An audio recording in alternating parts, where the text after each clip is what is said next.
Christmas, and welcome to a special episode of Delight and Fright.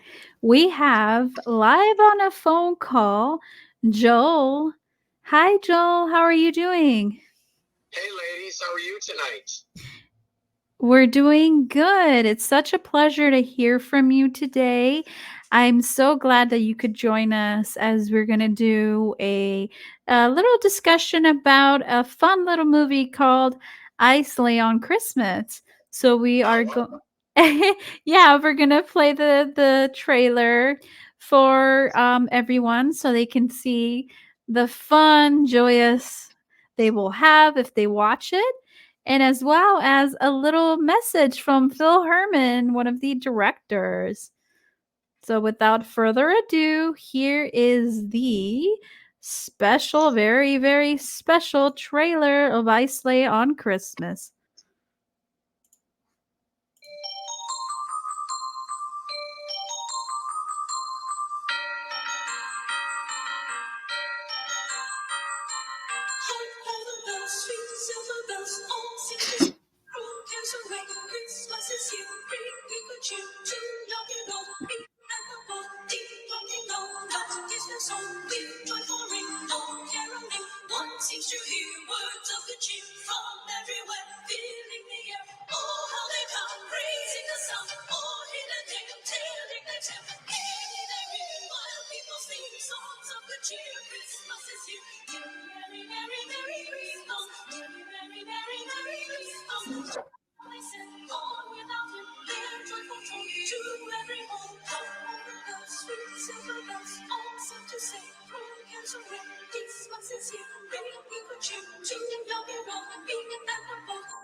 And that was the very fun trailer for I Slay on Christmas. What a fun, fun, awesome little movie.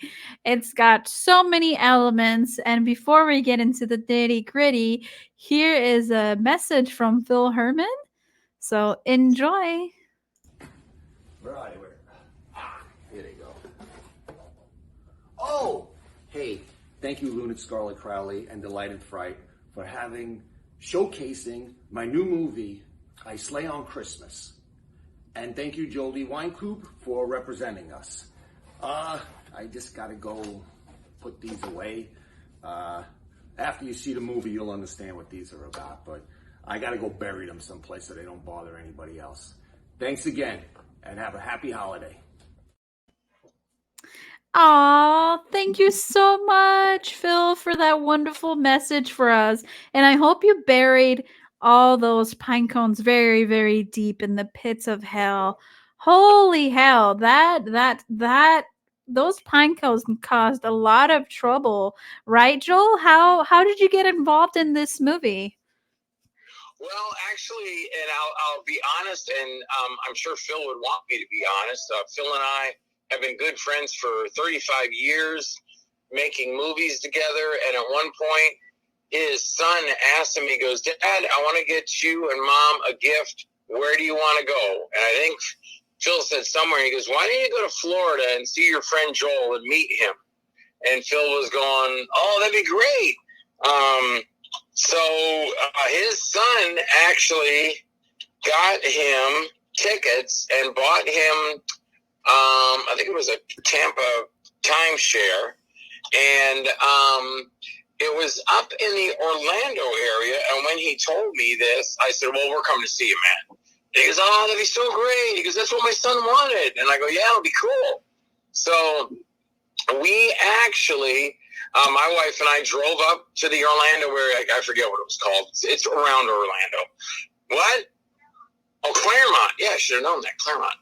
And went into Claremont and, of course, found where the place was. And then I called him and I go, I can see you guys out on your porch. We were, I don't know how many thousands of feet apart, but he was on the second or third story, and we were on the second or third story. And I could see him way across from the pool, and we were waving to each other. Oh, we can't believe this. I said, we're coming over. So got his the room number. They are condos is what they are. They're not apartments. And headed over there. And, man, it was just so cool because I walked in the door, or he knocked on the door. He opened it, and we just big embrace. So we held on to each other for 2 minutes.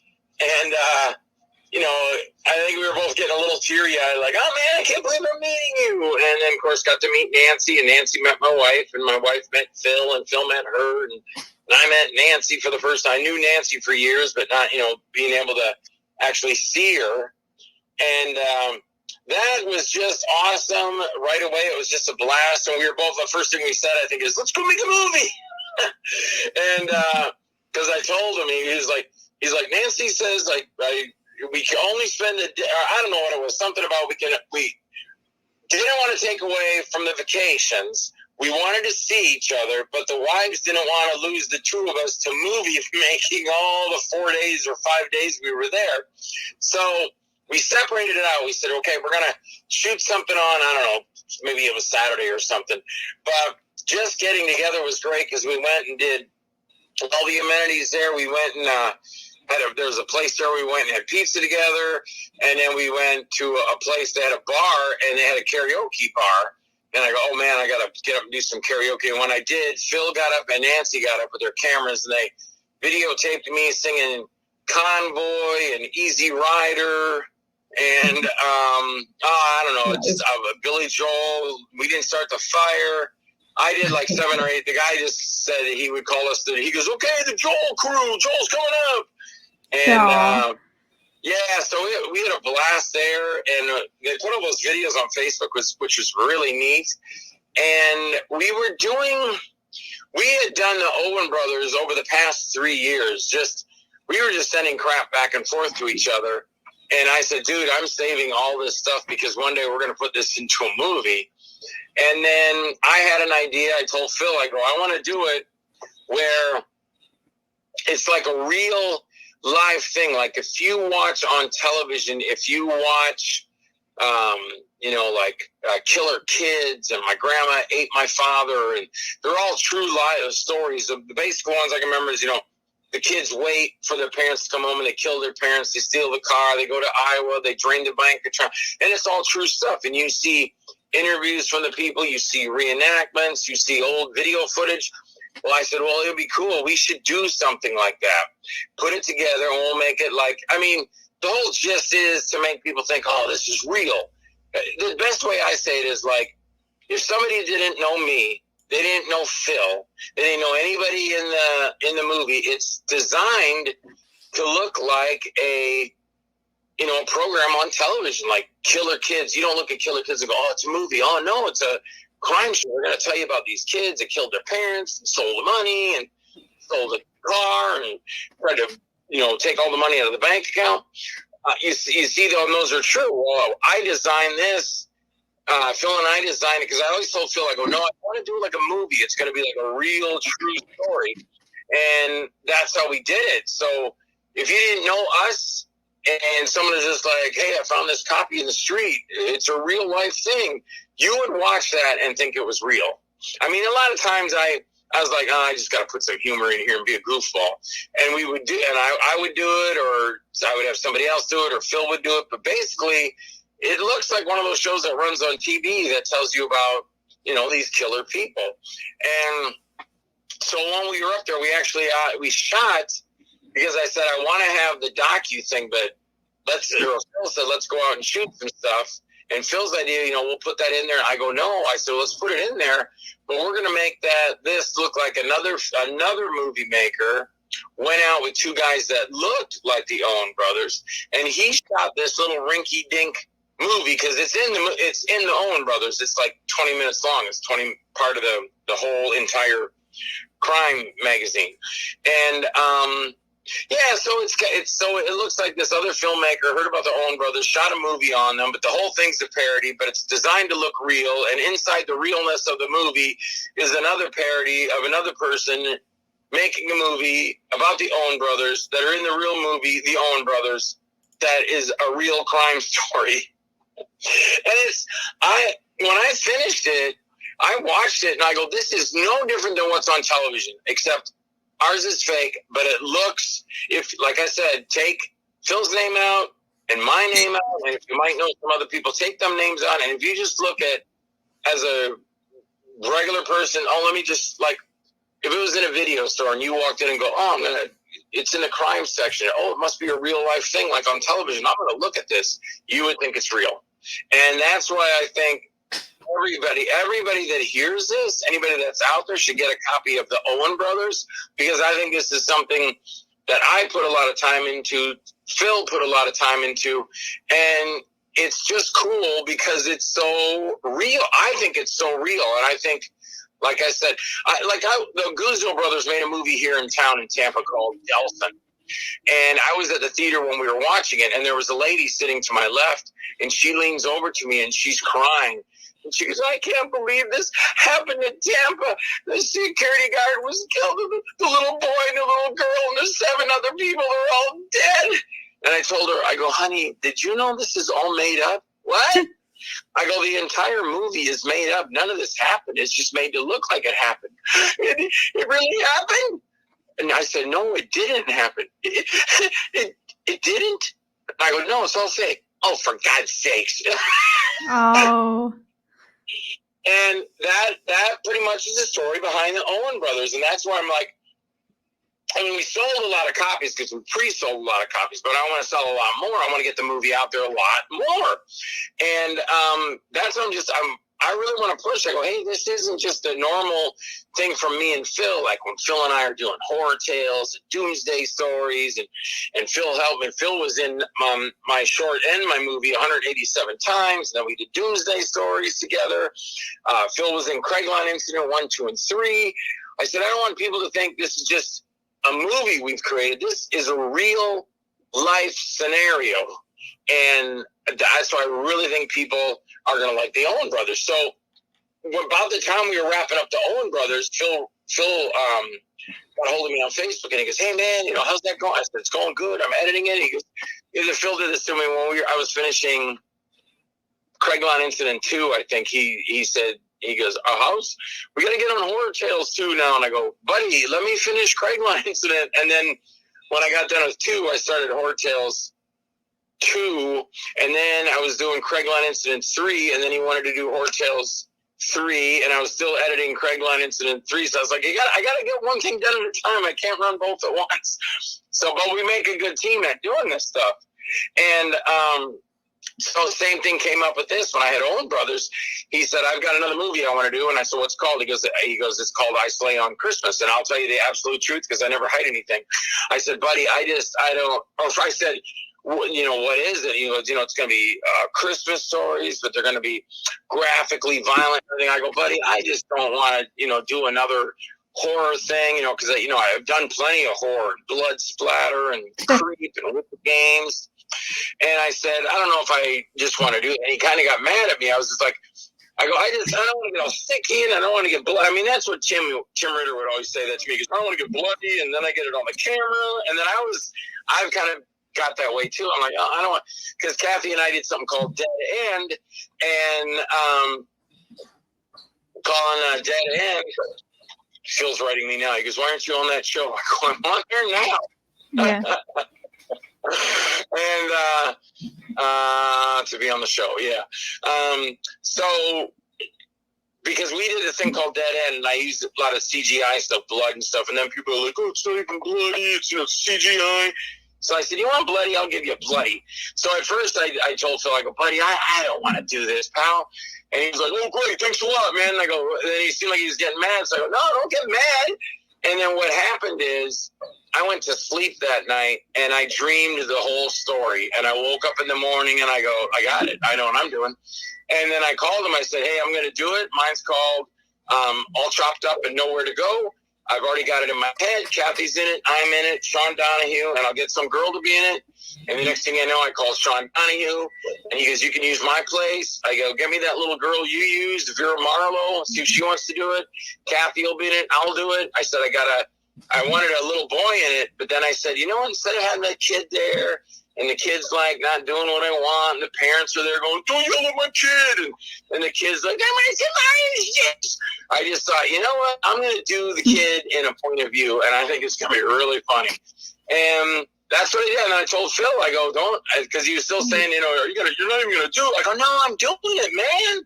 I go, "I just didn't want to get out of the friggin' woods and all bloody." I said, but the whole thing came together. I mean, I didn't know. I went to bed. I woke up in the morning. I had the idea. I had the entire movie. And I go, "That's it. I'm going to do this. I can shoot it in a day." Yeah, I think we shot it in a day, yeah. And well, like I said, called up Sean, got over there, had Vera come over, and we did it all in segments. I think we did Vera's scene first because I said, "You come, I'll shoot all your stuff with you, the beginning and the end of the movie.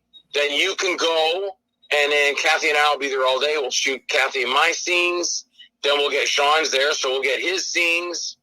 And, yeah, we cut it all together. And I, for one, for what I put it together, you know, so quickly, and I think it really delivers because that's what I wanted to do. If you're going to do, like, a Friday the 13th, you can't have, like, people in libraries and sitting in cars. No, you got to get to Jason and the axe and chopping people up. So right away, when we were out there shooting scenes, I told Sean, I said, "Do me a favor, shoot me doing this." I said, because what I'm going to do is I can shoot this for either when it happens in the middle of the movie, or I can put this at the beginning, because the beginning I'm walking out of the woods like I just, you know, chopped up 20 people, and then I'm like, "Oh, I better get home, you know, the bitch is waiting for me," and I swing the axe, and then it dissolves in to Vera coming over, and then I attack her, chase her into the woods, do a whole Friday the 13th thing there, and then I think I'm back home, and it's each one is next day, you know, like Tuesday, this happened, Wednesday, this happened, Thursday.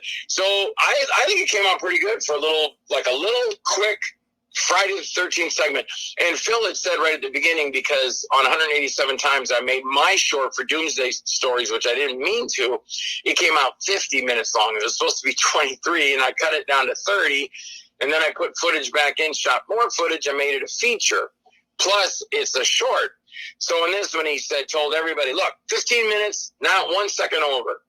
And when it came down to the end, the movie was too short. He goes, "Look, man, if you can go over if you want." So, but I can't remember how long mine is. I think it came out to 21 minutes. But again, I think it's really good. It starts out, it gets your attention. Then it gets into, you got this girl's coming to the house.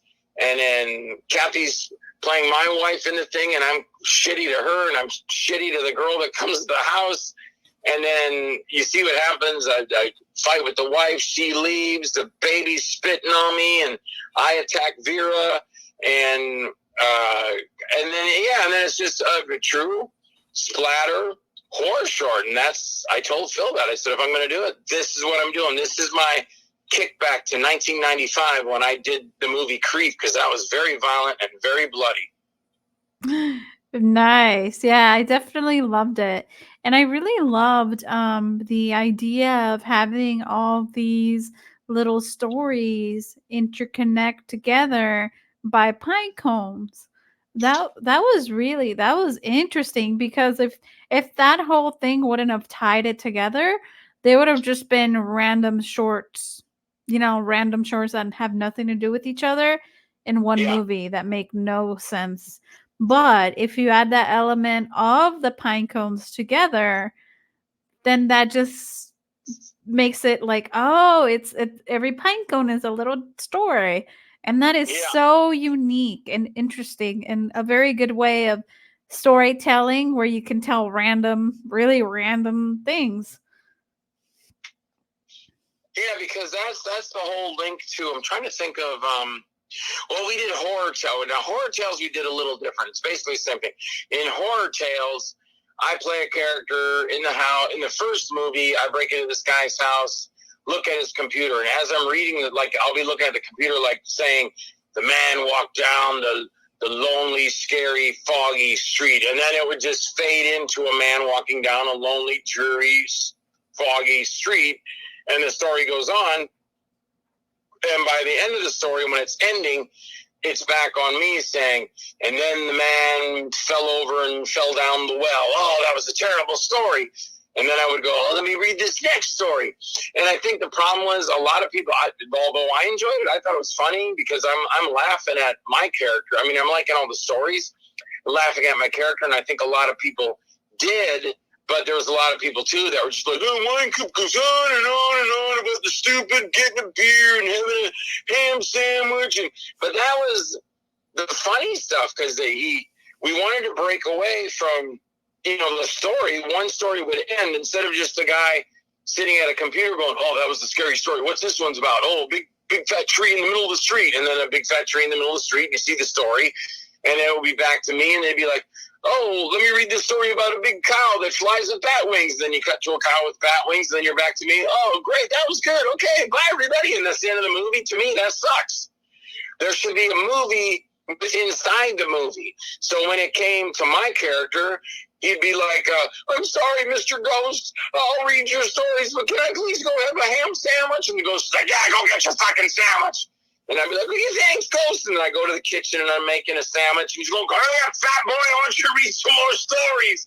See, to me, that was funny. But a lot of viewers were like, no, I just want to see the fucking stories. I don't give a shit about this guy reading them. But everybody's vision is different.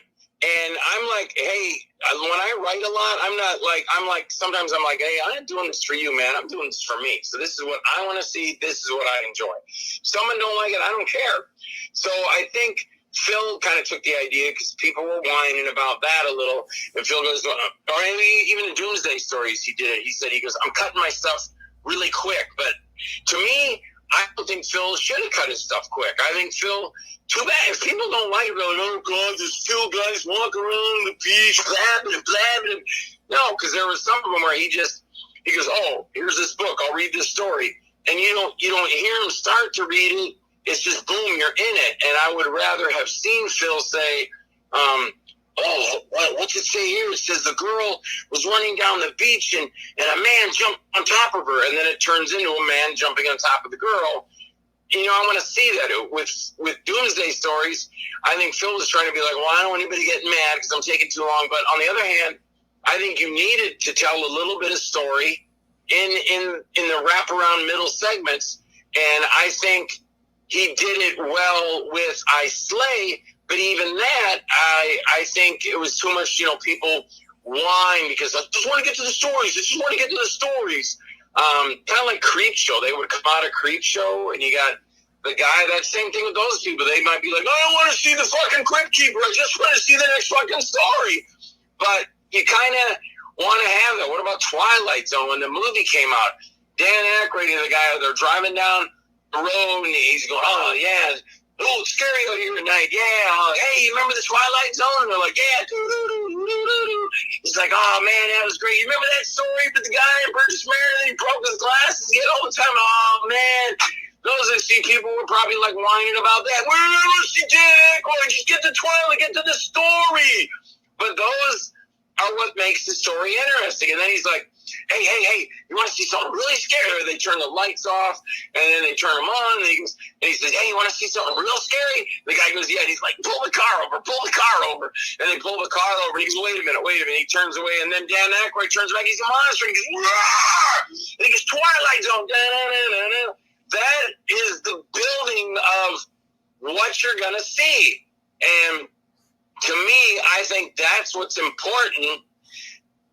And what kind of instead of just saying, here's this story, and have nothing in between to pull them together, I think that, to me, that's a waste. Kind of make the story become the other stories around it.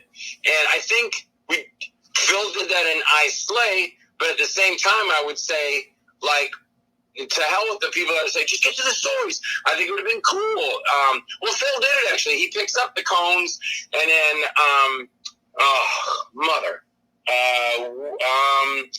shoot, I cannot. All of a sudden, I can't think of his name. Damn, he did the Craig one, Will DeVokis. He's like a spirit, evil spirit in the woods. So Phil and him are talking back and forth, and that's where it becomes the thing that he's like, look, almost like kind of like, look at the next code and see what I see. And then Phil would like look at it, and then he see, then it becomes the story. So that's what I like of those things. What's his name? The guy that did, not David Prowse, he played Vader, but the voice was James Earl Jones. He did a horror one.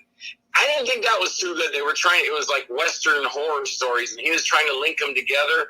But the only big deal about it was he was the big star of it. But he would go, I'm going to tell you the next story.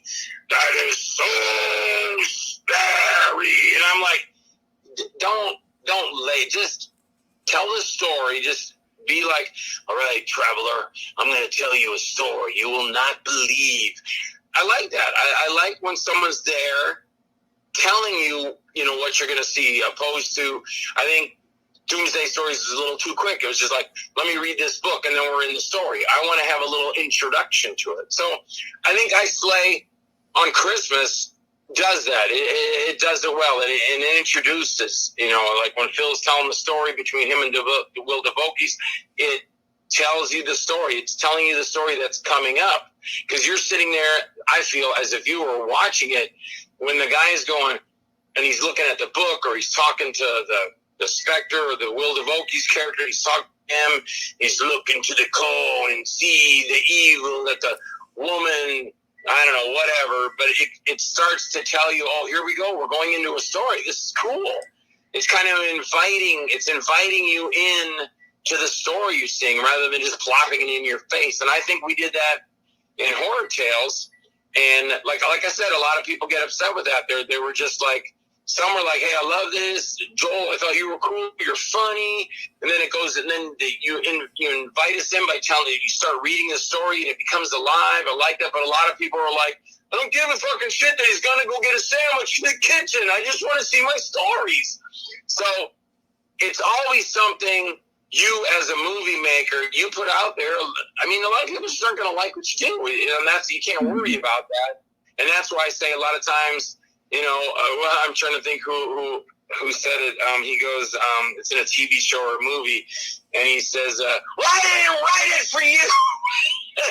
And that's what makes it interesting. That's why, otherwise, if movie makers worried about it, what everybody was going to bitch about, guess what? They would never make a movie, because they'd always be like, well, somebody might not like this part because I said Spider-Man, or someone won't like it because I showed a breast, or someone won't like it because I used the F word.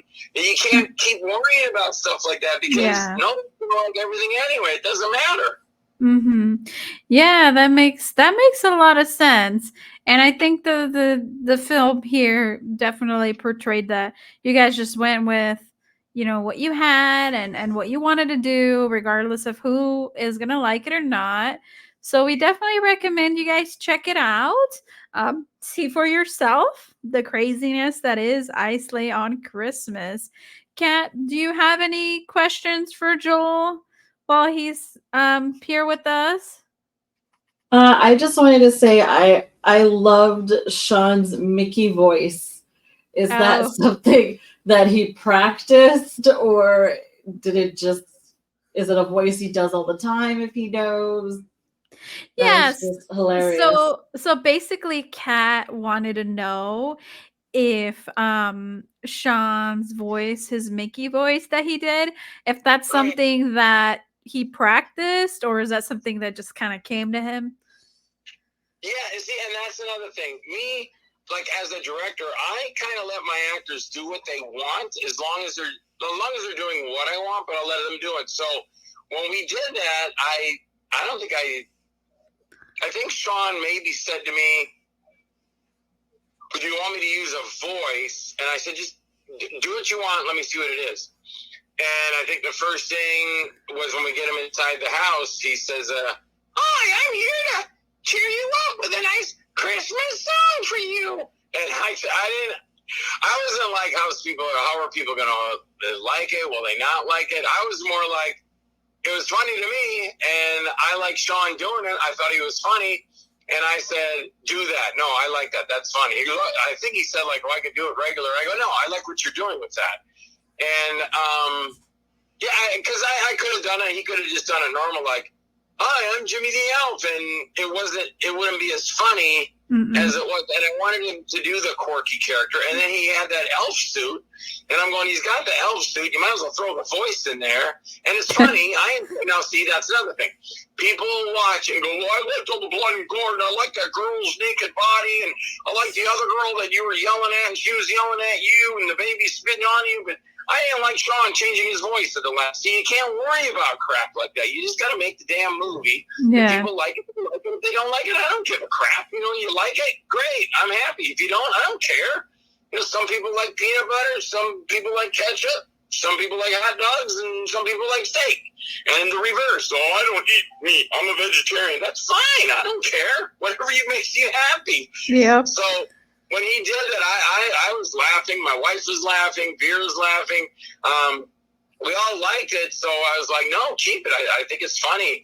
And it was just, me saying, well, you got all these movies here. You notice the movies. Oh, hi, sir. I like your movie collection, but you shouldn't watch horror movies. You should watch good movies like Christmas on 34th Street and Santa Claus is coming to town. Oh, my God. Yeah. Yeah, but that's my humor. I like Monty Python. I like Jerry Lewis and Dean Martin, and I've done that stuff in my television show on the other side, and those are the things I like. So it's funny to me, like, okay, like, here's the greatest example. People go, yeah, Monty Python, stupid. Monty Python's just dumb. Monty Python's stupid. Monty Python and the Holy Grail is stupid. Spamalot comes out. I gotta go see Spamalot. They go to it and they love it, and the dumbasses don't even know it's Monty Python and the Holy Grail. But they're so, Spamalot, I love it. Yeah. It's Monty Python's Flying Circus and Monty Python and the Holy Grail. The thing that you guys hate, you're going to see because it's called Spamalot, and you had to spend $85 for a ticket, and now you love Monty Python. But if I say, here's Monty Python and the Holy Grail, it's the same thing. That's stupid. I don't want to see that. Guess what? You're seeing it in Spamalot. Pretty much. It's just funny how people are, I don't know, I've always said this too. When Tim and I started this, people were like, you guys, you're terrible making these bloody movies. And then they turn right around and they go, Scream is the greatest movie in the whole wide world. I go, the Scream is the same thing we're doing. Yeah, you guys suck. This is great. Look at this Scream. It's good breast. We got breast in our movie. It's good blood and gore. We got blood and gore. Ours is first. And it's just a thing where people accept. They'll accept this, but they won't accept that. Mm-hmm. And that's why you just say, you know what, the heck with it. I'm going to do what I want to do. Yeah. And if they like it, they like it. If they don't, they don't. Exactly. Yeah. And whatever you're doing, as long as you have a creative outlet, I think, it's healthy to have a creative outlet, whether you paint, whether you draw, whether you create music, play guitar, whether, your passion is filmmaking or podcasting or whatever it is that you're passionate about. As long as you stick to it and you love what you do, that's what matters. It's a creative outlet. Do you have a message, Joel, for our viewers before we wrap up here? Well, I just apologize to them for talking so much and getting I get loud sometimes, and I don't get upset, or it's not really excited, but some things, they bother me in the realm, like for instance, when this article came out, I'll say in there, like, I did 200 movies, and there's always somebody out there that goes, well, I've done 2 movies, and it's quality, not quantity. But they're the same ones that will go from 2 movies, and someday they'll have 200, and they'll be going, hey, I did 200 movies, and then some other guy will be next to them going, I did 1 movie, and it's quantity over quality. It's always what somebody else does, just sucks or isn't good enough or just they complain. But if they did it or they had it, then they'd be out there going, look what I did. I did 200 movies. And for me, I don't do that. I don't go around saying, I did all these movies, blah, blah, blah, blah, blah. I just do what I want to do, have fun doing it, try and entertain somebody. And this article was not my idea.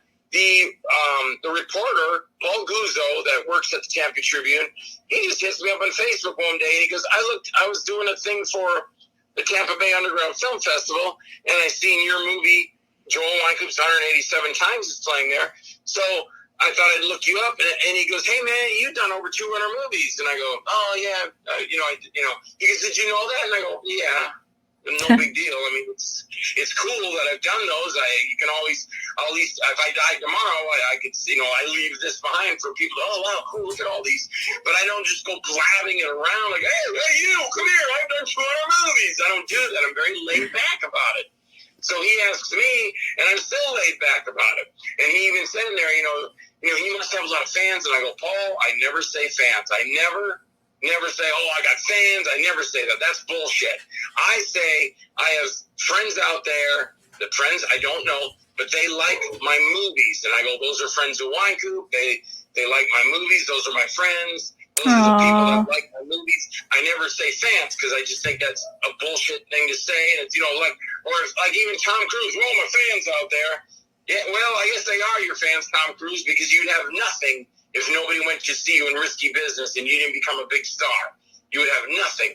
And that's why people too bitch about, you got your name on your T-shirt, you go take your movies. I go, dude, how do you think the actors make it in the business if they don't talk about themselves and get an agent and put their names out there?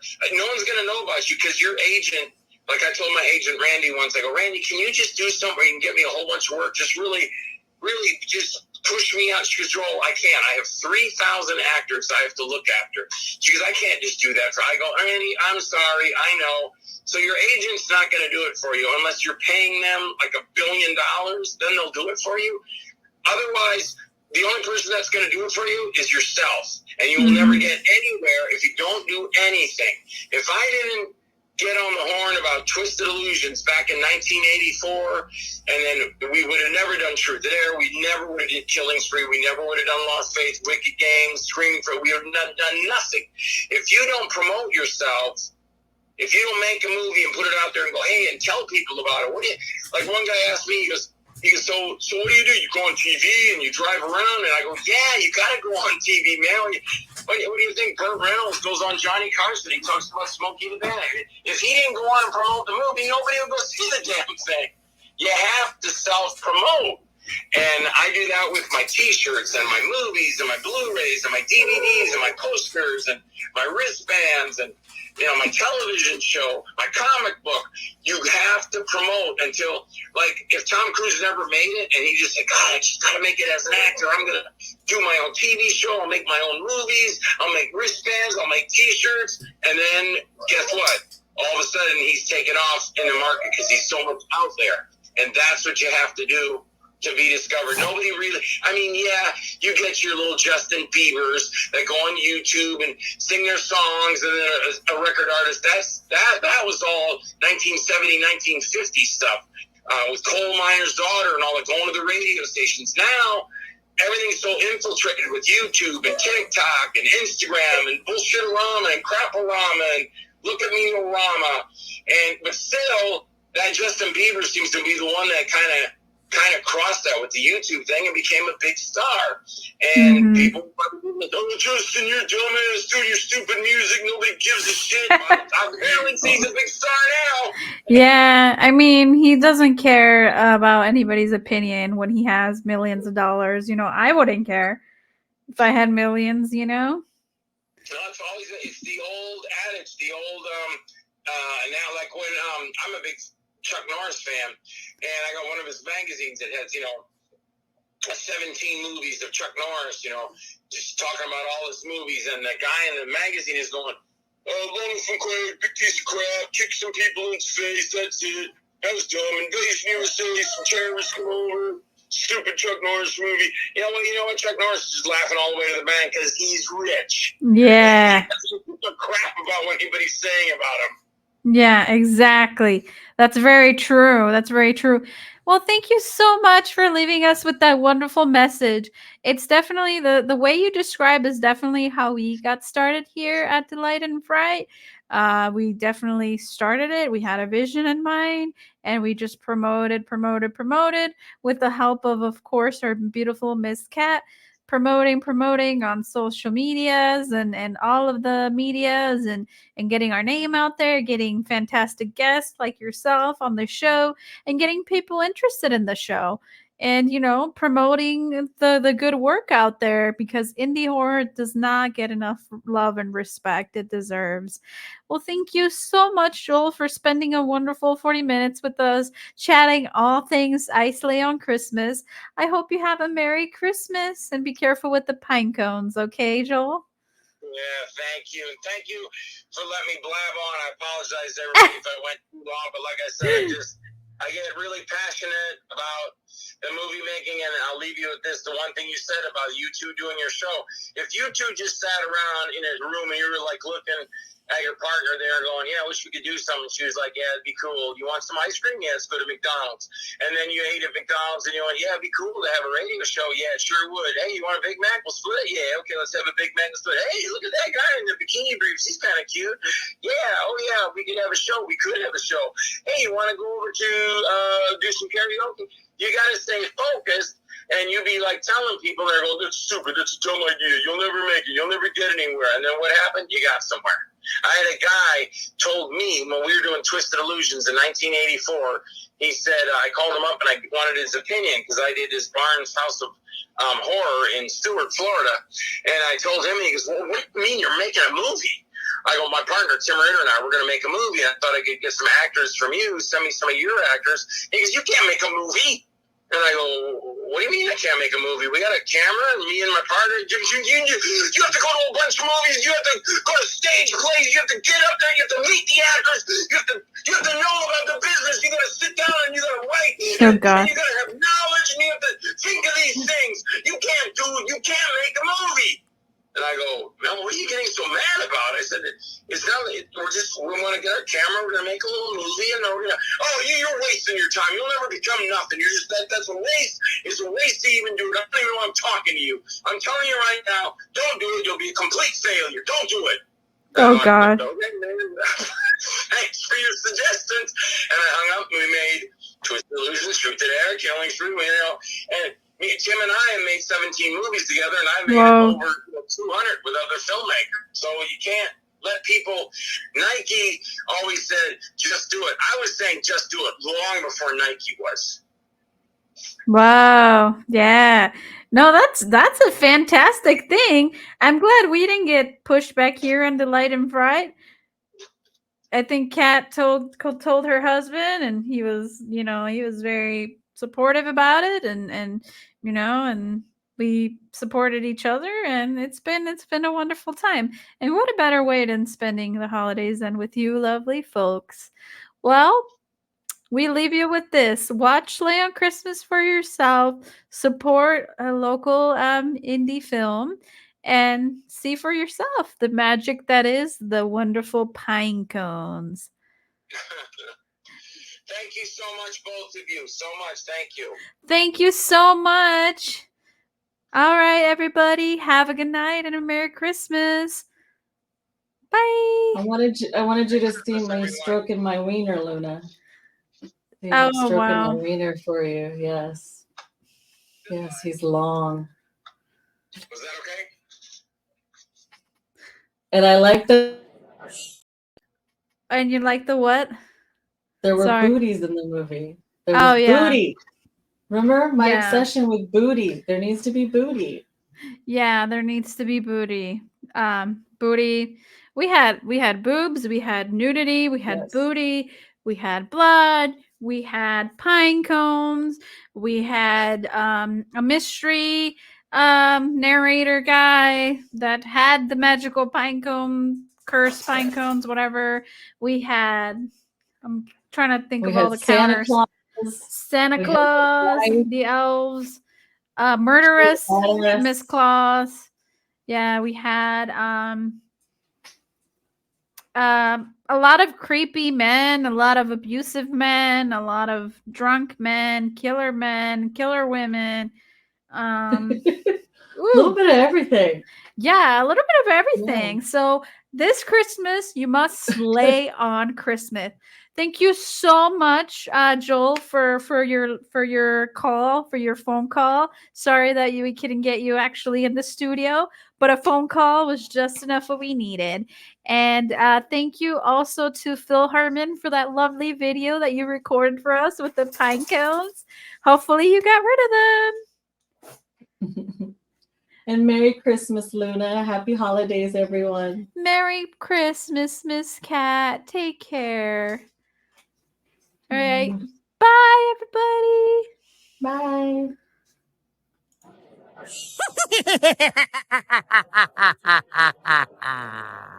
Hello, boils and ghouls. It's your old pal, John Kassir, the voice of the Crypt Keeper. And I want to thank you for listening to Delight and Fright with your hosts, Luna and Cat, a podcast for outcasts.